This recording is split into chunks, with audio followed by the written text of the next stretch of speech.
আসসালামু আলাইকুম রহমতুল্লাহ। আলহামদুলিল্লাহ, আসসালাতু ওয়াসসালামু আলা রাসূলিল্লাহ, বাদ।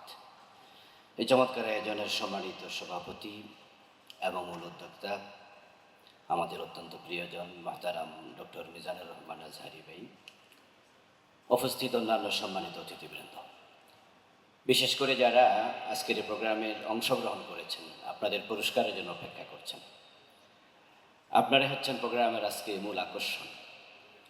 ধন্যবাদ জানাচ্ছি হাসানা ফাউন্ডেশনকে, যারা রাসূলুল্লাহ সাল্লাল্লাহু আলাইহি ওয়াসাল্লামের সিরতের মতো একটি অত্যন্ত গুরুত্বপূর্ণ তাৎপর্যপূর্ণ বিষয়ের উপর প্রতিযোগিতার ব্যবস্থা করেছেন। এবং আমি বিশ্বাস করি যে এর মাধ্যমে যারাই এই প্রতিযোগিতায় অংশগ্রহণ করেছে তারা নতুন কিছু শিখেছে। যে আগে যতটুকু জানতো, এই প্রতিযোগিতার কারণে হলেও তারা লেখাপড়া করেছে, আরও বেশি কিছু জেনেছে।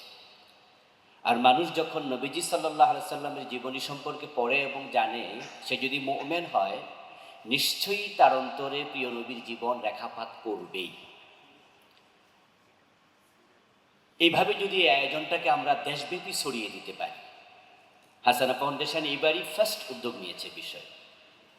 এবারের অভিজ্ঞতাকে কাজে লাগিয়ে নিশ্চয়ই তারা পরবর্তীবার আরও বড় উদ্যোগ নেবেন। আমরা এর সাথে থাকবো ইনশাআল্লাহ সকলেই। হাসানা তো আমাদের দোয়াতেই থাকে, রব্বানা আতিনা ফিদ দুনিয়া হাসানা ওয়া ফিল আখিরাতি হাসানা। এ দোয়াকে আমরা সবসময় নিজের ফাতেহ মনে করি। আল্লাহ হাসানা ফাউন্ডেশনকে দেশ এবং জাতির খেদমতে কবুল করুন। নবীজি সাল্লাল্লাহু আলাইহি সাল্লামের আদর্শকে আমরা শুধু পড়ার মাঝে রাখতে চাই না, আমরা এটাকে জীবনে কাজে লাগাতে চাই। নবী জীবনের সাথে যার জীবন যত সম্পৃক্ত হবে, তার জীবনের মান তত উন্নত হবে। আল্লাহ তাআলা রাসূলুল্লাহ সাল্লাল্লাহু আলাইহি সাল্লামের জীবনকে অনুসরণ করে আমাদেরকে খুব ভালো মানুষ, সেরা মানুষ হওয়ার তৌফিক দিন। আমিন। আসসালামু আলাইকুম।